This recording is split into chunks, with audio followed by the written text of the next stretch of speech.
Assalamualaikum, bersama saya Ustazah Atira. Okey, hari ini Ustazah akan terangkan tentang tajuk rukun iman. Okey, mula-mula sekali kita akan pergi kepada maksud rukun iman. Maksud iman ialah membenarkan dengan hati, menyatakan dengan lidah ataupun kata-kata dan melakukannya dengan anggota badan. Kena seiring tiga-tiga. Mula dengan hati kita iaitu niat. Lepas tu kita menyatakan dengan lisan, berkata dengan lisan. Lepas tu kita beramal dengan anggota badan kita. Okey, dan seterusnya orang yang beriman ialah orang yang percaya, mengaku dan beramal dengan keenam-enam rukun iman. Dan hukumnya adalah wajib bagi semua orang Islam. Bukan hanya beriman pada satu perkara sahaja, tetapi dia kena beriman dengan keenam-enam perkara rukun iman. Jom kita semak tentang 6 perkara rukun iman. Yang pertama adalah beriman kepada Allah. Macam mana kita nak cakap sejauh mana kita yakin yang kita beriman dengan Allah. Okey, mula-mula sekali kita kena yakin dan percaya bahawa Allah itu wujud. Allah itu ada. Bukti kewujudan Allah SWT adalah dengan adanya alam ini beserta dengan makhluk-makhluk Allah yang lain. Selain manusia, tumbuhan dan haiwan juga adalah makhluk Allah SWT. Kita pergi kepada rukun iman yang kedua iaitu beriman kepada malaikat. Malaikat adalah makhluk Allah yang diciptakan, yang dijadikan daripada nur iaitu cahaya.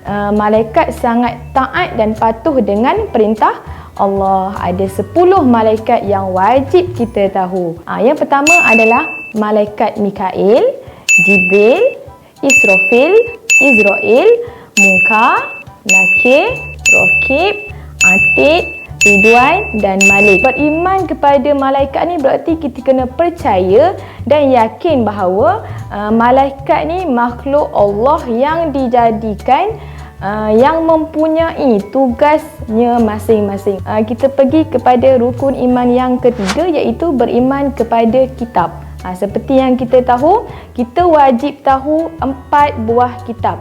Okey, yang pertama adalah kitab Taurat yang diturunkan kepada Nabi Musa alaihi salam, dan seterusnya kitab Zabur yang diturunkan kepada Nabi Daud.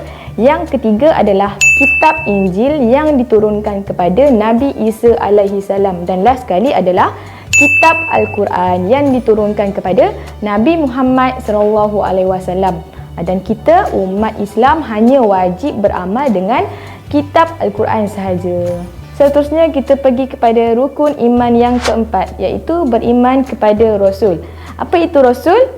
Rasul adalah lelaki mulia, pilihan Allah yang merdeka, yang diberikan wahyu untuk amalan dirinya sendiri dan diperintahkan untuk menyampaikannya kepada orang lain. Okey, seterusnya kita pergi kepada rukun iman yang kelima iaitu beriman kepada hari kiamat. Kan, kalau kita tahu kalau hari kiamat, apa yang kita tahu tentang hari kiamat iaitu kehancuran, kemusnahan alam ini, dan manusia akan dibangkitkan semula untuk disoal dan dipertanggungjawabkan tentang segala amalan yang mereka buat sepanjang mereka hidup di atas dunia. Kita tak tahu bila akan berlakunya hari kiamat. Betul tak? Esok ke, hari ni ke, petang ni, kita tak tahu. Jadi macam mana kita nak buat persediaan untuk diri kita? Kan? Contoh kalau kita nak masuk ujian, kita nak pergi interview, mesti kita dah buat persediaan untuk diri kita. Untuk kita dapat benda yang baik, untuk kita dapat penakhiran yang baik. Jadi macam mana persediaan kita? Kita kena selalu buat amal kebaikan. Kita selalu buat apa yang Allah perintahkan dan kita tinggalkan segala apa yang Allah larang. Rukun iman akhir sekali adalah beriman kepada qada dan qadar. Apa itu qadar? Kan? Okey, sebagai contoh, dia solat 5 waktu, puasa pada bulan Ramadan, dia pergi masjid, dia hormat suami dia bertanggungjawab dengan keluarga dia. Tapi bila masa Allah uji dia dengan ujian, dia merintih, dia menyalahkan Allah seolah dia tidak terima takdir Allah terhadap diri dia. Dia cakap, ya Allah, kenapa macam ni? Aku dah solat 5 waktu, aku dah ikut perintah Allah, aku masih terima ujian kau. Sangat berat, aku tak mampu nak hadap segala ujian kau. Kita solat, kita buat segala perintah Allah, tapi kita lupa qada dan qadar, segala ketentuan Allah, takdir Allah untuk kita. Qada ni adalah hukum, ketetapan dan kehendak daripada Allah Subhanahu Wa Taala. Seperti yang kita tahu, segala apa yang terjadi dan ada dekat dunia ni adalah daripada berasal daripada Allah Subhanahu Wa Taala. Sebelum adanya proses kehidupan dekat dunia ni, sebelum adanya bumi, adanya makhluk Allah yang lain, Allah dah tuliskan, Allah dah takdirkan jalan hidup kita macam mana. Diharapkan semua jelas dan mendapat kefahaman dan manfaat untuk kita lebih belajar lagi untuk menjalani kehidupan yang lebih baik.